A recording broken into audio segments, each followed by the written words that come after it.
Here is my recap of Dexter Season 2, Episode 3, entitled An Inconvenient Truth. In this episode, Dexter buys a minivan and gets into a violent confrontation with the guy who sold him the vehicle. Rita makes Dexter go to meetings. Dokes continues to follow Dexter, and Deborah is called to a special task force to go after the Bay Harbor Butcher. Let's get this recap started. All right, there's a lot that goes on in this episode. A lot of it has to do with Dexter himself. Almost all the story threads kind of lead to Dexter, except for the one that has to do with Deborah getting called to the special task force to go after the Bay Harbor Butcher. So I'll kind of start with her story here. She actually gets called and does not want to be on this task force. She lets it be known that she doesn't want to be there. She talks to Bundy, the guy in charge, and he says the reason he called her is because she actually has been through a situation with a killer, and that can give her some special insights to be on the task force.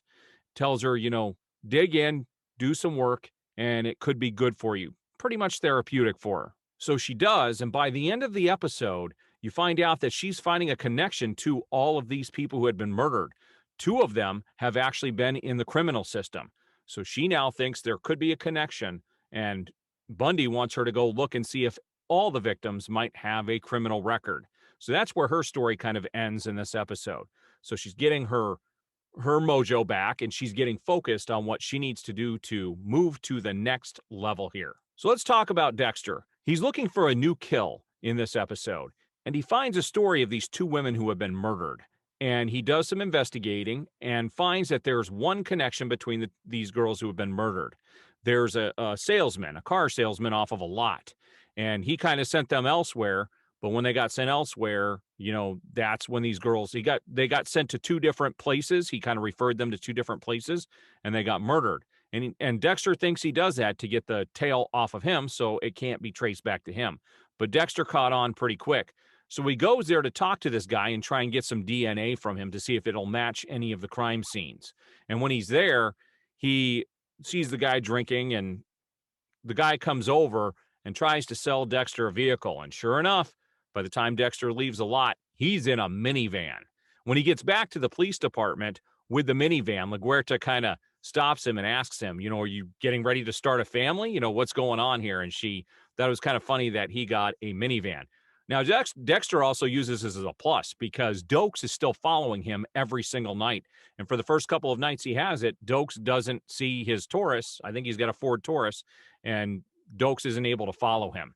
Dexter does end up getting the guy's DNA because he makes a reason to go back to the dealership a couple days later to talk about the extended warranty, wants to go up to his office. And when he's up there, he's able to get some tissue that has his DNA on it. While he's there, he meets a girl. And this girl talks about how she's giving a thank you letter to the guy who sold him the vehicle for referring her somewhere else. And that's when Dexter starts asking her questions like, are you single? This, that, kind of matching all of the victims that this guy has killed, basically matching the MO with these other girls who have been murdered. And she does. And this makes Dexter really believe that this is the guy. He is able to match the DNA. And then he has he's got to go through some dialogue where he's debating on whether or not he should save this girl, that's not his job. His job is to rid the world of killers. He's not in the business of saving people. He's in there to kill bad people, which inadvertently does save people. And at one point, he's bringing, they set up a task force to go after to go after him. So to go after Dexter, the Bay Harbor Butcher. And he's trying to get into the tent that they have set up with all of the bodies. And he goes in there and meets Bundy. Bundy's in there. And Bundy has this really weird conversation with him. And they have this dialogue where him and Dexter start talking about the Bay Harbor Butcher and how it's not okay to kill people. And Bundy makes the comment of, well, there's only one time it's okay to kill. And Dexter's like, when would that be? And Bundy tells him to save a life.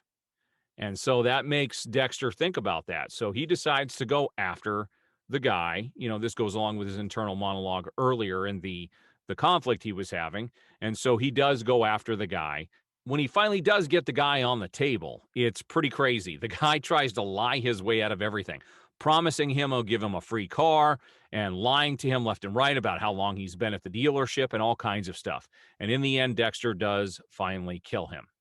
And then at the final part of this episode was the best part of this episode. See, what happens is Rita wants Dexter to go to basically I don't know what you call it. It's for people who are on drugs, kind of like Alcohol Anonymous. They go into I guess it doesn't matter. It could be anything, anonymous. But he's got to go to these classes and he needs to get a sponsor.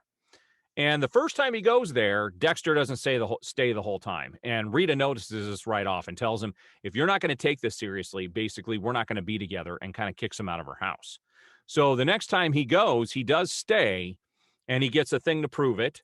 And he ends up meeting this girl with an accent, and she takes him to coffee.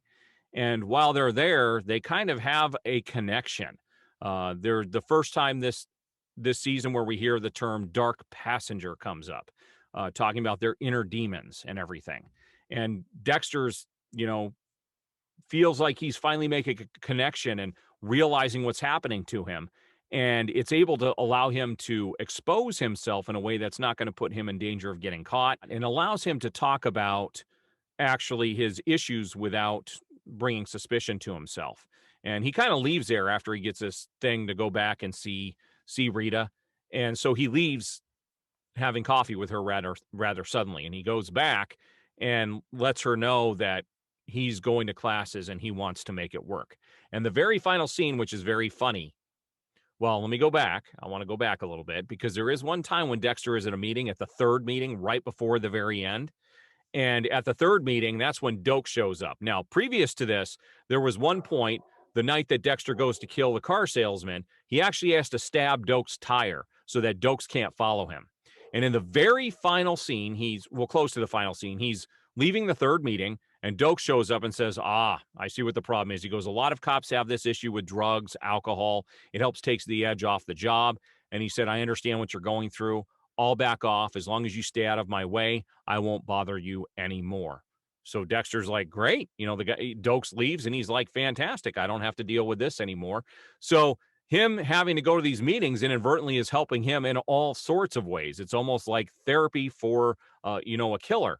And the very final scene is Rita bringing Dexter to his next meeting to drop him off. He's being dropped off. He's like, oh, there's my sponsor. And there's a guy, his back is to the vehicle. And she's like, oh, that guy right there. He's like, no, it's the girl behind him.